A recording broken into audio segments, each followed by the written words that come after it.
Να ξεκαθαρίσουμε κάποια πράγματα πάλι, γιατί κάποιες φορές ίσως να μην είμαι εγώ κατανοητός, ίσως εσείς να τα καταλαβαίνετε διαφορετικά από ό,τι τα λέω. Όσον αφορά την έκθεσή μας στο ηλιακό φως. Εάν φέρουμε ένα εσκιμό που έχει γεννηθεί και έχει μεγαλώσει στο Βόρειο Πόλο, εδώ στη Θεσσαλονίκη ή στην Ελλάδα κάπου, με αυτή τη θερμοκρασία αυτές τις ημέρες που έχει 30 βαθμούς πάνω κάτω, πιθανόν ρε παιδιά να πεθάνει κιόλας. Θα πάθει σίγουρα εγκάβματα δευτέρου, τρίτου βαθμού, έτσι. Γιατί είναι από βόρειες χώρες, είναι κάτω το δέρμα του, κατάλευκο και τα σχετικά. Και το ανάποδο, αν φέρουμε ένα από την Αφρική εδώ στην Ελλάδα, ο οποίος είναι μαύρος, σαφώς και θα μπορεί να κάθεται από το πρωί μέχρι το βράδυ στον ήλιο, χωρίς καμία προστασία, χωρίς κανένα καπέλο, χωρίς να κάτσει ποτέ του στη σκιά. Γιατί είναι από την Αφρική. Είναι το DNA του έτσι, είναι το χρώμα του έτσι, είναι συνηθισμένος σε αυτές τις θερμοκρασίες και αυτό το ηλιακό φως. Δηλαδή, κοινή λογική ρε παιδιά.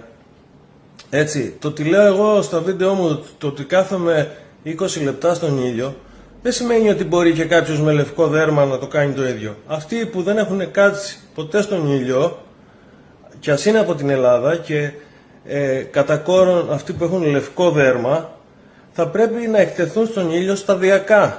2 λεπτά την πρώτη φορά, 3 λεπτά, 5 και σταδιακά μετά από 20 φορές, 30 φορές ίσως μπορέσουν να κάτσουν 10-15 λεπτά. Δηλαδή πόσο πιο απλό. Το ίδιο πράγμα ακριβώς συμβαίνει και με το νερό. Έτσι. Ένας ο οποίος έχει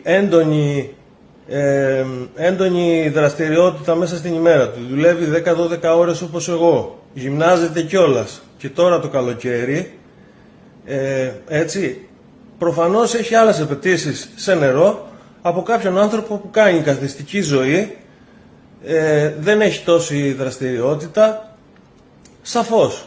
Αλλά σαν γενικό κανόνα, το ανθρώπινο σώμα χρειάζεται 2 με 3 λίτρα νερό. Δεν είπε κανείς ότι πρέπει να πιείς 3 λίτρα νερό. Πώς θα πιείς 3 λίτρα νερό από τη στιγμή που κάνεις καθιστική ζωή, δεν εργάζεσαι ή εργάζεσαι σε γραφείο. Δεν έχεις τις ίδιες απαιτήσεις με έναν ο οποίος έχει υπερδραστήρια ζωή.